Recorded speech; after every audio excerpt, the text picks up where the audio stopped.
तव दास दास म्हणता,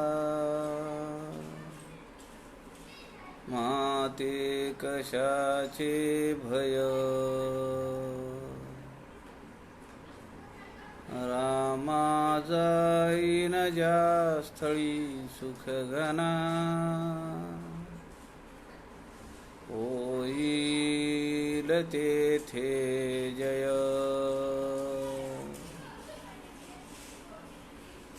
रामाया भुवनात्रयी तुझ वीणा, नाही दुजा तारक. रामा तू सकलार्थ पूर्ण करीशी, तू तात मी बालक.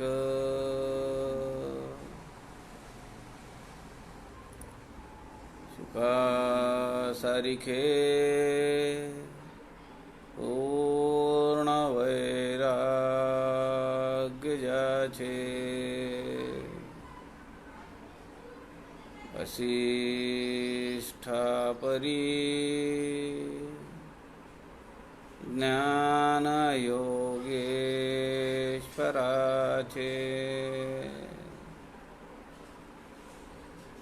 कवी वाल्मिकी सारिखा मान्य ऐसा, नमस्कार माझा सद्गुरु रामदासा. जय जय रघुवीर समर्थ, सब संतन की जय.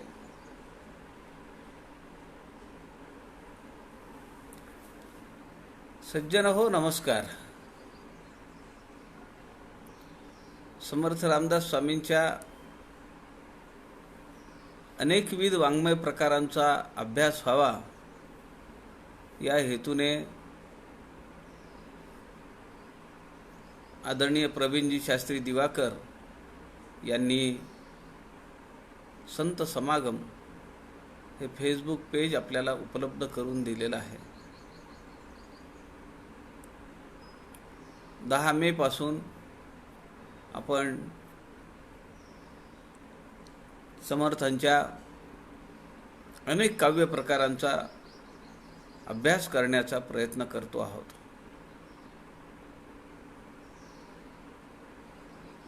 सध्या आपण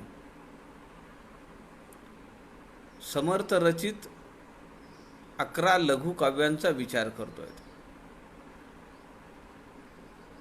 त्यापैकी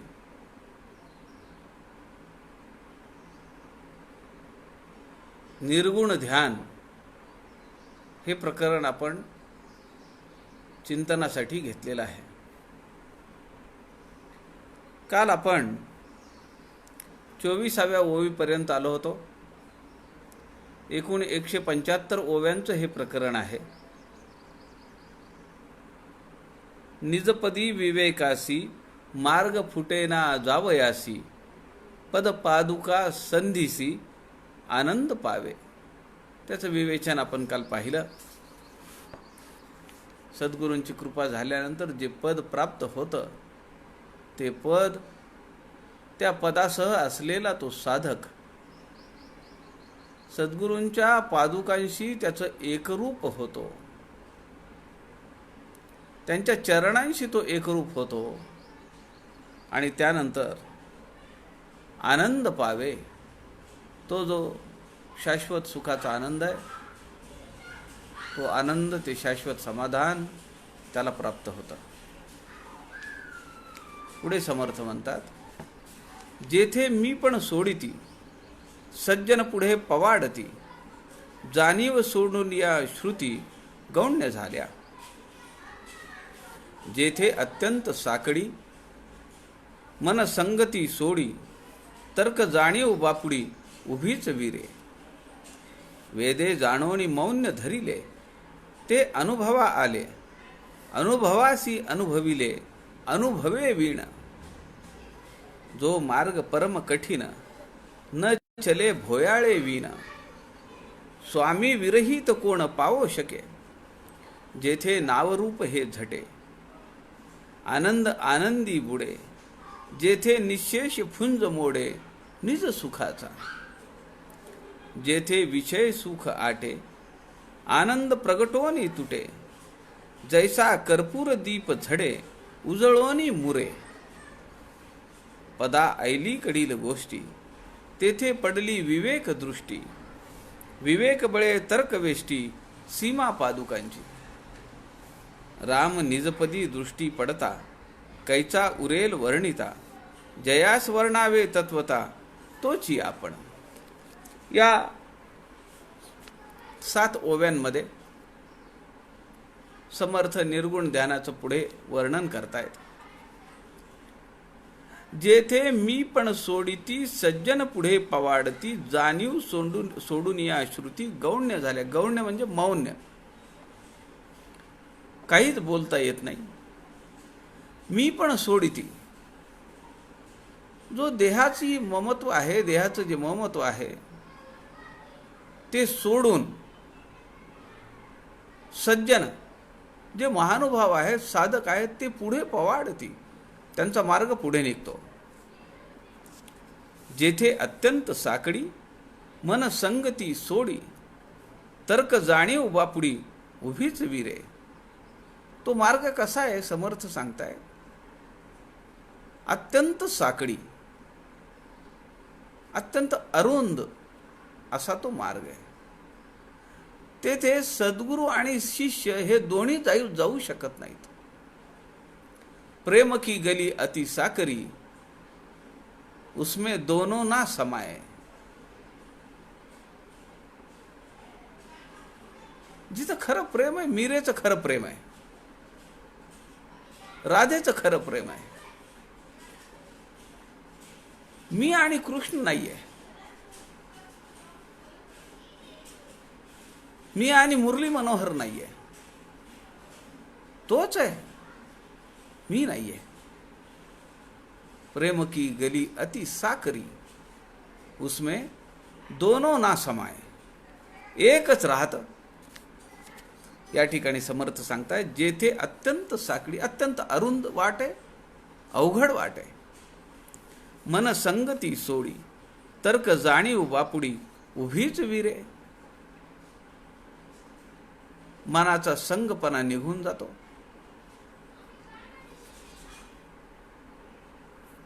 जाणीव जी आहे ती बापुडी होते, उभीच विरे, जागच्या जागेवर विरघळून जाते. वेदे जाणोनी मौन्य धरिले ते अनुभव आले. तिथं त्याला ते अनुभवाला येतं की वेद सुद्धा नेती नेती का म्हणतात. का त्यांना त्याचं वर्णन करता येत नाहीये. अनुभवासी अनुभविले अनुभवे वीण. जो मुकाय त्याने गुळ खाल्ला. समर्थ दासबोधामध्ये म्हणतात मुक्याने गुळ खादला गोडी न ये सांगावयाला. तसा हा भाग आहे. अनुभवासी अनुभविले अनुभवे वीण. जो मार्ग परम कठीण, निर्गुण ध्यानाचा मार्ग हा परम कठीण आहे. जो मार्ग परम कठीण न चले भोयाळे वीण.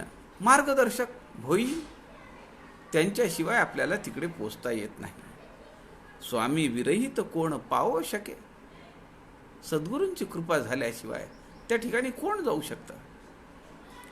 जेथे नावरूप हे झटे आनंद आनंदी बुडे. जेथे निशेष फुंज मोडे निज सुखाचा. फुंज कशाचा आहे. फुंज अभिमान कशाचा आहे. अहंकार कशाचा आहे. मी आता सुखावलो, ते परमपद मला प्राप्त झालेलं आहे. समर्थ या ठिकाणी म्हणतात जेथे निशेष फुंज मोडे निज सुखाचा. जेथे विषय सुख आटे ज्ञानवन्नी प्रगटे तेणे दृश्य केर आटे. समर्थ दासबोधात सांगतात ज्ञानाचा प्रकाश पडल्याबरोबर ज्ञानाची ज्योत प्रदीप्त झाल्याबरोबर हा सगळा दृश्य विश्व कचरा जो आहे तर तो हा जळून जातो. दासबोधामध्ये समर्थ सांगतायत निर्गुण ध्यानामध्ये तोच विषय समर्थ म्हणतायत, जेथे विषय सुख आटे, विषयांचं सुख सगळं संपून गेलं. आनंद प्रगटवणी तुटे, जैसा कर्पूर दीप झडे, उजळवणी मुरे.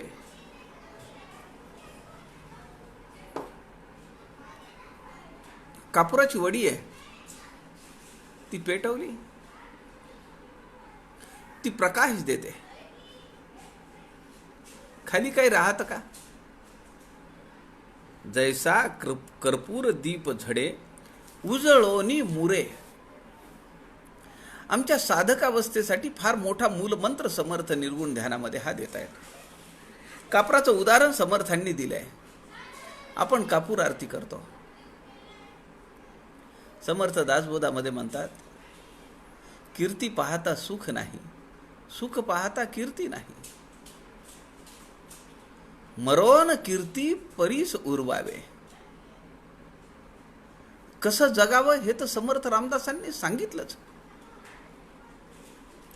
काल मी एक क्लिप ऐकत होतो आचार्यांची. आचार्य म्हणाले, पूजनीय किशोरजी व्यास, ते म्हणाले, वेद व्यासांना सोडून असा एकही महात्मा नाहीये की ज्यांनी व्यवहारातल्या पहिल्या पायरीपासून परमार्थातल्या शेवटच्या पायरीपर्यंत सगळे विषय स्पर्श केलेले आहेत. असा एकच अपवाद आहे आणि ते म्हणजे समर्थ रामदास स्वामी आहेत. व्यवहाराच्या पहिल्या पायरीपासून परमार्थाच्या शेवटच्या पायरीपर्यंत असा एकही विषय नाही आहे की ज्याला स्पर्श केलेला आहे. असं कुणीही नाहीये. केवळ एक मात्र इतिहासामध्ये होऊन गेलेले महर्षी वेदव्यास, आणि त्यानंतर कोण असेल तर समर्थ रामदास.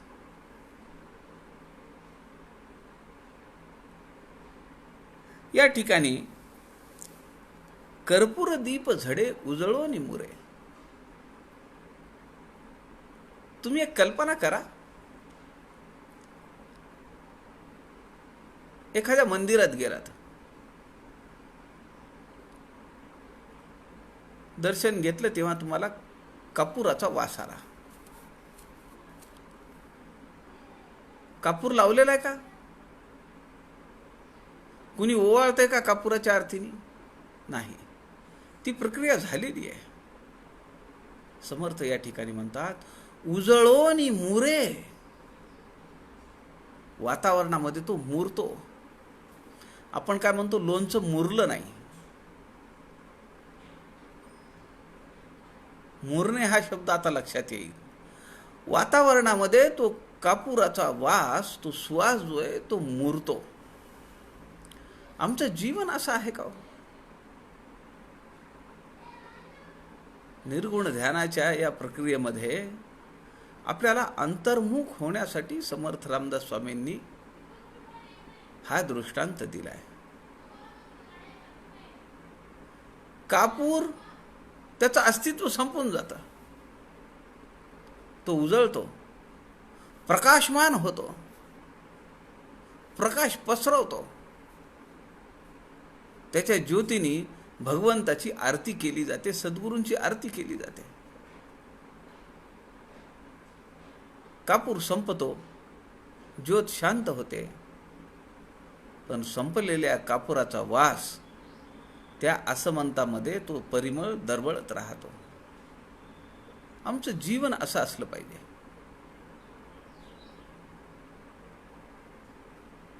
आम्ही आहोत तोपर्यंत ते दिसलं पाहिजे. कापुराची वडी आहे, कापुराची वडी आहे, आहे ती दिसतीये, पण ती अशी उजळली पाहिजे भक्तीच्या त्या दीपप्रभेमध्ये असंख्य जणांना ज्ञानप्राप्ती झाली पाहिजे, भगवंताला ओवाळणं झालं पाहिजे, सद्गुरूंना आरती झाली पाहिजे.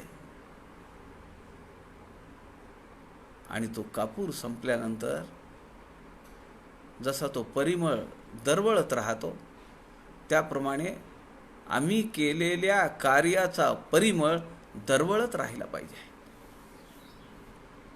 मला मान्य आहे किती वर्ष राहील, किती महिने राहील, हा भाग दुय्यम आहे, किंवा तो दरवळत राहावा म्हणून मी काही वागावं हेही दुय्यम आहे.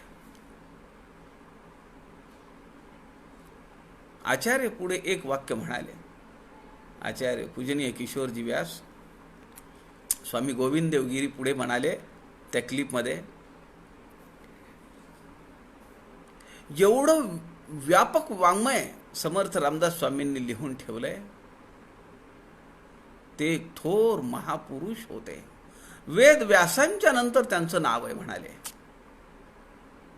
आणि जो साधक या वाङ्मयाला आपल्या अंतःकरणात उतरवून घेईल, तो महापुरुषाच्या वाटेनीच जाईल.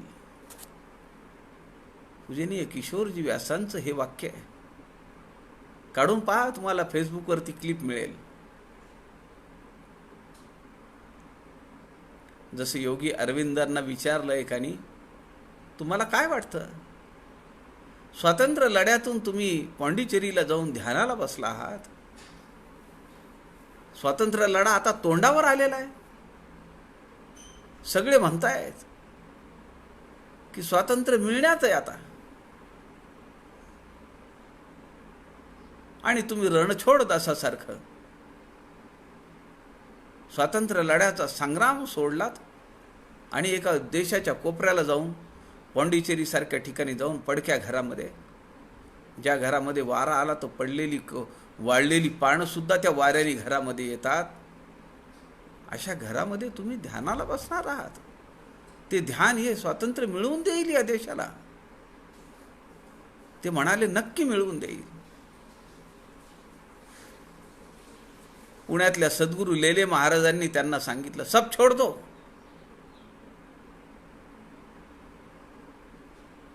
पाँडिचेरी में जाके ध्यान धारणा करो. ते म्हणाले, हो, मला माझ्या सद्गुरूंनी सांगितलेलं आहे, आणि मी जी साधना करतो आहे ती साधना या देशाला स्वातंत्र्य मिळवून देण्यासाठी प्रभावशाली होईल. तो प्रश्न दुसरा विचारला त्यांनी, तुम्हाला काय वाटतं कधी मिळेल स्वातंत्र्य? योगी अरविंदांचं वाक्य आहे, माझ्या जन्मदिवशी या देशाला स्वातंत्र्य मिळेल.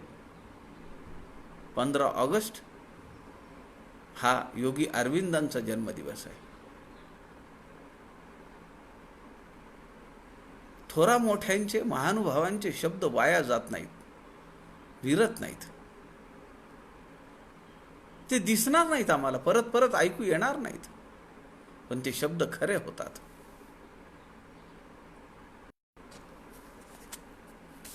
पुढे समर्थ म्हणतात, पदा ऐली कडील गोष्टी, तेथे पडली विवेक दृष्टी, विवेक बळे तर्क वेष्टी, सीमा पादुकांची, राम निजपदी दृष्टी पडता, कैचा उरेल वर्णिता, जयास वर्णावे तत्वता, तोची आपण. कोण वर्णन करील निर्गुण ध्यानाचं? रामाच्या निर्गुण रूपाचं कोण वर्णन करील?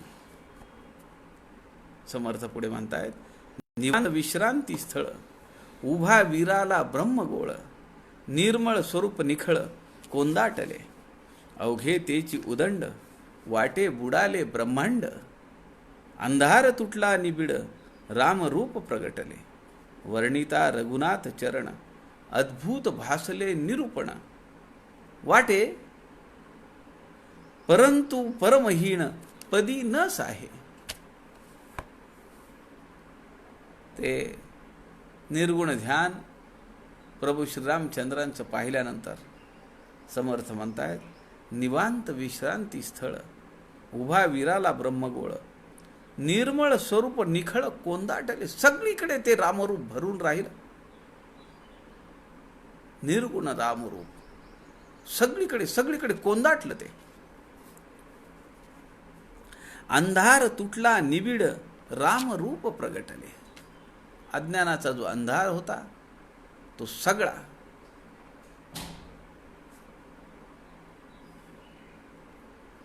अंधार तुटला निबिड.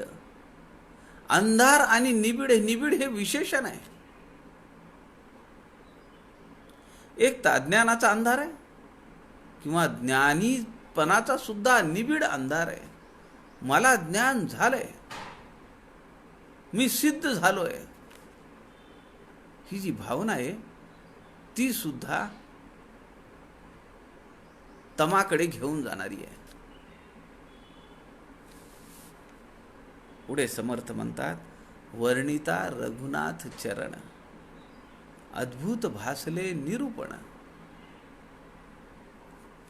परंतु परमहीन पदी न साहे. आता यावेळी जे अत्यंत क्षुल्लक आहे, देह भावनेवर जे कार्यरत आहे, त्याला समर्थांनी परमहीन असं म्हणलंय. पदी न साहे. रामाच्या चरणांचा आश्रय घेतल्यानंतर मग ज्या हीन संकल्पना आहेत, देहाचं ममत्व आहे किंवा देहबोधावरचं जे काम आहे ते त्या ठिकाणी राहत नाही. पदापासोनी साकार सृष्टी झाली चराचर. तेची ध्यान मनोहर वर्णीन आता. निजपदी नाम ठेविले ती साजिरी दोन्ही पाऊले. जेथे मुनी रंगले अनुभवे. मोक्षध्वज ऊर्ध्व रेखा. आपण पाहिलंय सगुण ध्यानामध्ये सुद्धा हे वर्णन आलेलं आहे. प्रभू श्रीरामांच्या चरणांवर, तळव्यांवर पायाच्या समर्थ सांगतायत, मोक्षध्वज ऊर्ध्व रेखा. ते सायोज्य मुक्ती देखा. वज्र ते अंकुर सुखा अंकुश शोभे. निज सुखाची नवाळी तो पदी पद्म झळाळी. दिव्य चक्षुची न्याहाळी दीपोनी ठेली. ज्ञान सूर्य बालप्रभा ते टाचांची दिव्य शोभा. गुल्फ नीळ तेने नभा नीलिमा आली. टाचांना या ठिकाणी गुल्फ नीळ असं दिलंय. प्रभू श्रीरामचंद्रांच्या घोट्याच्या निळेपणामुळेच आकाश निळ झालं आहे. म्हणजे आपण कल्पना करू शकतो की ते जे निर्गुण ध्यान आहे, ते जे निर्गुण रूप आहे, ते किती व्यापक आहे. टाच ही जमिनीवर असते ना, ती टाच जमिनीवर असते म्हणून तिला तो पिंकिश कलर येतो जेव्हा प्रेशर येतं टाचेवर, किंवा ती निळी झाक येते. समर्थ रामदासांची व्यापक दृष्टी आपण पाहिली पाहिजे. टाचांना आलेली निळी झाक ती त्यांनी आकाशाशी तेवढी व्यापक केली आहे. समर्थ म्हणतायत, प्रभू श्रीरामचंद्रांच्या घोट्यांच्या निळेपणामुळेच आकाश निळे झाले आहे की काय असे वाटू लागते. टाच ही सगुण आहे आणि आकाश तत्व हे निर्गुणाचं लक्षण आहे. कारण ते परब्रह्म स्वरूपाला समवय जवळीक साधणार आहे. समानार्थी शब्द येतो. सगुणातून निर्गुणाकडे जाण्याची प्रक्रिया निर्गुण ध्यानातून समर्थ रामदास आम्हाला समजावून सांगतायत. पदी पद महानुभाव ते पदाचे पद पल्लव. साजिरे शोभती लाघव युक्तीचे राहिले. शून्यत्व नखाग्रे फेडिली सजीव सतेजे उरली. पाहो जाता दिसे बिंबली स्वरूपस्थिती. निज पदापे निवृत्ती गंगा निघाली भवताप भंगा. श्रवणे निववी जगा सज्जन संगे.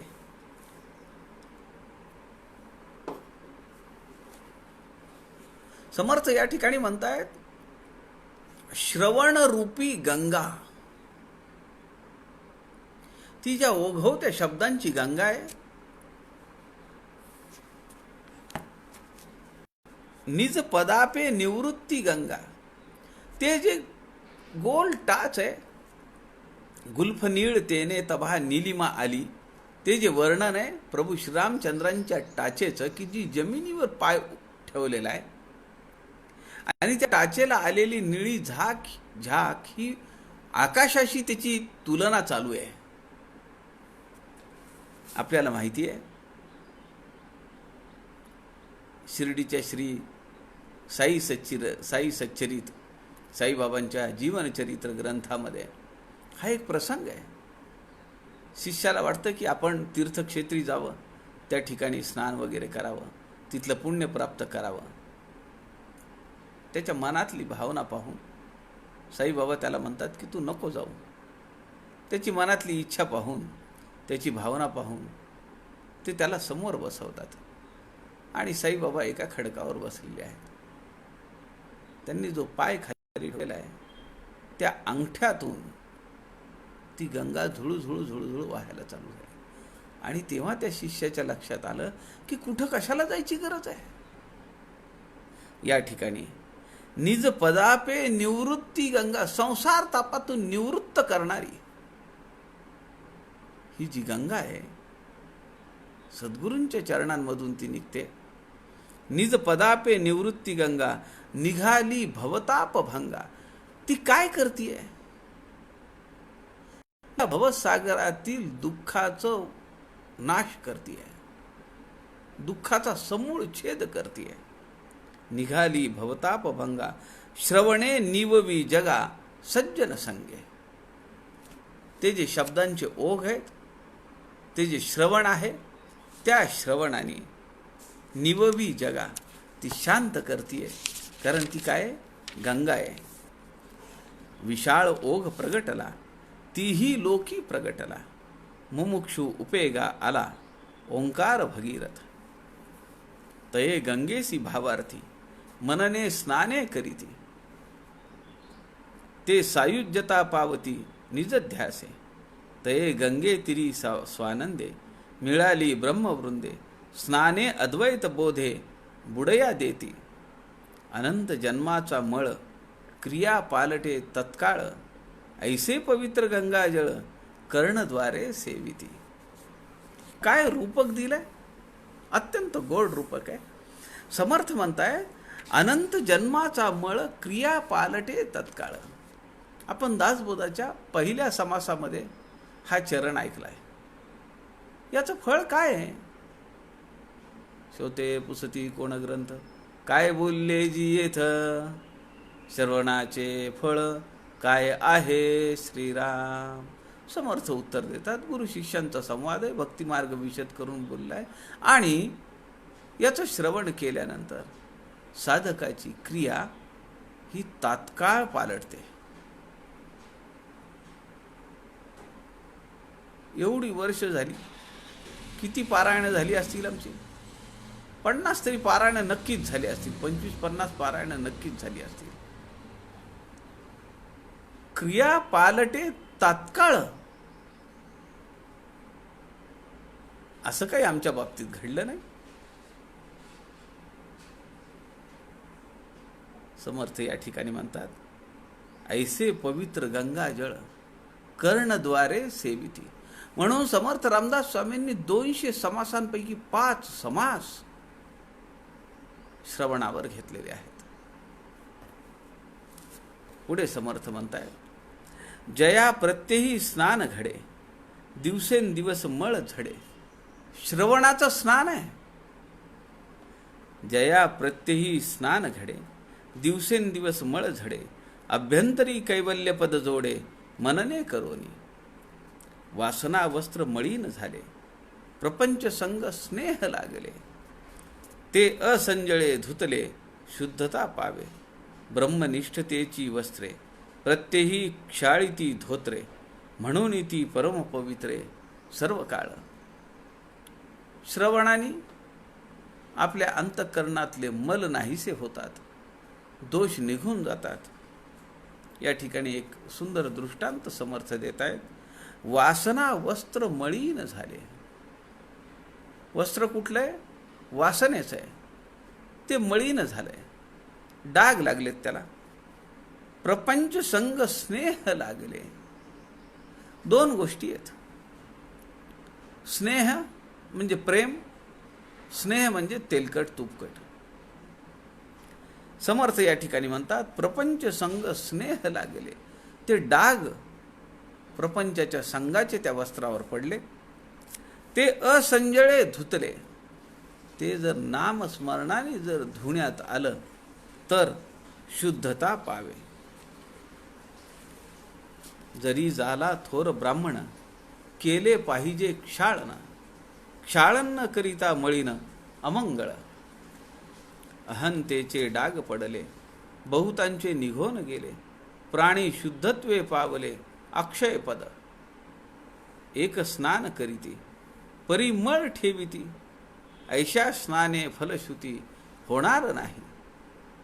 काय उपयोग आहे? रोज गंगेचं स्नान आहे, पण वाईट विचार काही जात नाहीत, वाईट कृती काही जात नाही. नुसत्या त्या पाण्याने काय उपयोग आहे? समर्थ म्हणतात तीर्थक्षेत्र जाती, चुबकुळ्या मारिती. तिथं जाऊन बड बड बड बड पाणी ओतून घ्यायचं, त्याच्याने काही उपयोग होणार नाही. एक स्नान करीती, परिमळ ठेविती. ऐशा स्नाने फलश्रुती, होणार नाही.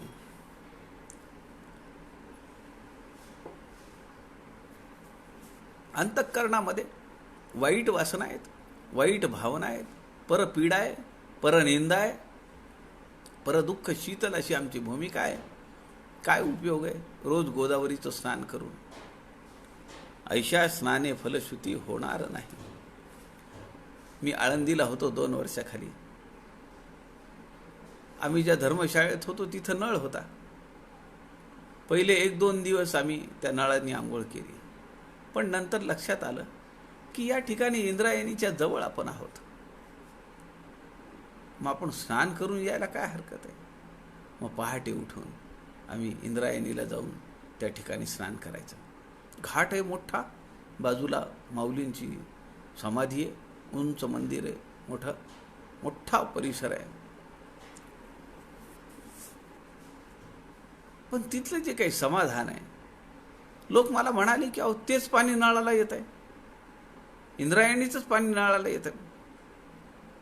पण त्या पाण्यात आणि नळाच्या पाण्यामध्ये कुठेतरी फरक आहेच ना.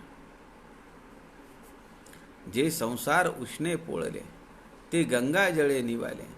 परम विश्रांती पावले, सत्संगे शीतळ. जे असंतप्त संसारी, ते मळीन बैसले भीतरी. हुडहुडी अंगावरी महामोहाची.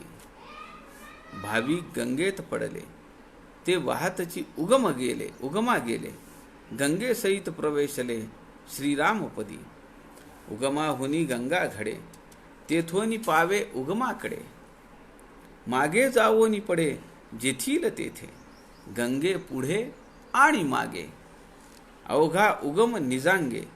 उगमेची व्यापिले गंगे, सबाह्य उगम.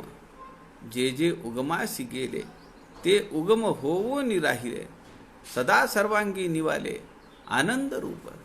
समर्थ या ठिकाणी म्हणतायत निर्गुण ध्यानामध्ये प्रभू श्रीरामचंद्रांचं मूळ स्वरूपाकडे आपण जायला पाहिजे, परब्रह्म स्वरूपाकडे जायला पाहिजे. जे जे उगमासी गेले, जिथून या मूळ स्फुरणाचा उगम झालेला आहे, जे जे उगमासी गेले ते उगम होऊन राहिले, ते त्या स्वरूपात विलीन झाले. सदा सर्वांगी निवाले, आनंद रूप. समर्थांनी या ठिकाणी जे रूपक सांगितलेलं आहे, दासबोधातल्या चंचल नदीच्या रूपकाला समान अर्थी रूपक आहे. दशक 11वा, समास 7वा. चंचल नदी निरूपण. त्या नदीच्या निरूपणामध्ये अशी कुठली नदी आहे का हो ज्यांना नदीला चंचल नाव दिलेलं आहे? समर्थ म्हणतात एक बळाचे निवडिले, ते पोहतची उगमास गेले, उगमदर्शने पवित्र झाले, तीर्थरूप श्रीराम.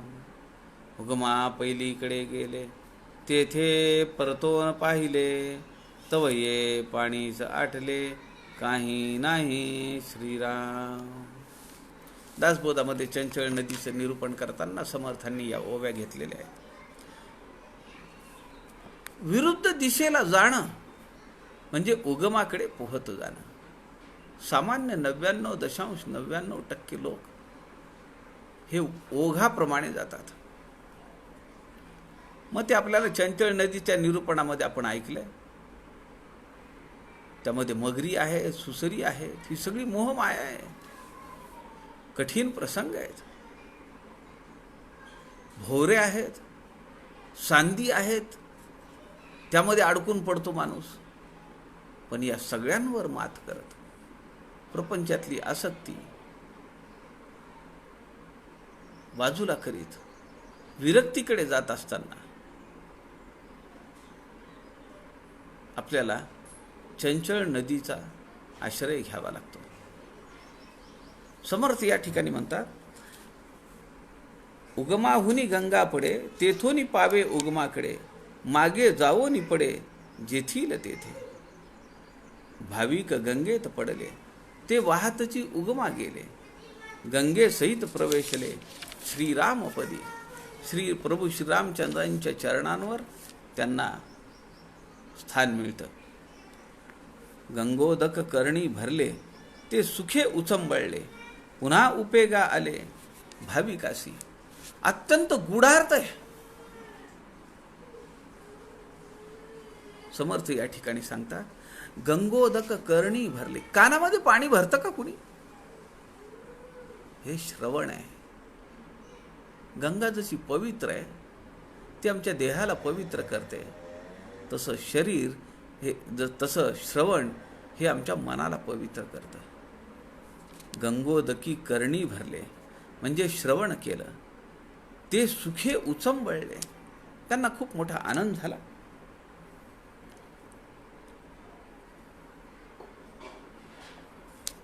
सुखच सुख लाभलं, ते सुख उचंबळलं. कुंडीमध्ये पाणी जास्त झालं की त्याचा निचरा होण्यासाठी एक छिद्र ठेवावंच लागतं, नाही तर ते वर येतं. पूजनीय गोंदवलेकर महाराज एका ठिकाणी म्हणतात, खूप श्रवण झालं की ते मग बाहेर पडतं. त्याला आम्ही कीर्तन म्हणतो, त्याला आम्ही निरूपण म्हणतो, त्याला आम्ही प्रवचन म्हणतो. गंगोदक करणी भरले, ते सुखे उचंबळले. आणि काय होतं उचंबळल्यानंतर? पुन्हा उपेगा आले, भाविकाशी. ते बाहेर पडतं आणि इतर साधकांसाठी ते मैलाचा दगड ठरतं. इतर साधकांसाठी मार्गक्रमण करण्याचा एक पथदर्शक दीपस्तंभ म्हणून ते उभा राहतं. पुढे समर्थ म्हणतात, महिमा गोदावरीचा, मार्ग दाखवी मोक्षाचा, श्रीराम पदांबुजाचा अगाध महिमा. आता असोही खूण, मागे राहिले निरूपण, ध्यान रामाचे श्रवण, श्रोती करावे.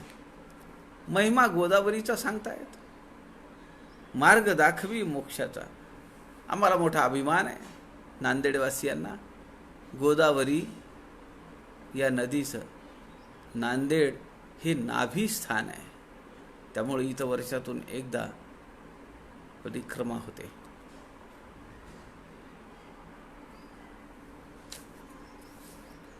आता असो ही खूण, मागे राहिले निरूपण. समर्थ म्हणतायत, अहो म्हणले मी भरकटलो का काय? श्रवण सांगत असताना गंगामध्येच आली, गंगेचं वर्णन मी करायला लागलो. समर्थ या ठिकाणी म्हणतायत, आता असो ही खूण. आता बाद झालं हे पालुपत, हे पाल्ला लावलेलं फार झालं. मागे राहिले निरूपण. मी काय सांगतोय तुम्हाला? प्रभू श्रीरामचंद्रांचं निर्गुण ध्यान मला तुम्हाला सांगायचं. मध्येची गंगा कुठून आली, मध्येचे श्रवण कुठून आलं, आता इथं थांबलं पाहिजे. ध्यान रामाचे श्रवण श्रोती करावे. आणि मग समर्थांनीच सांगितलंय की भरकटू नये इकडे तिकडे, ज्यावर लक्ष केंद्रित केलेलं आहे ते मात्र जरूर करत राहावं.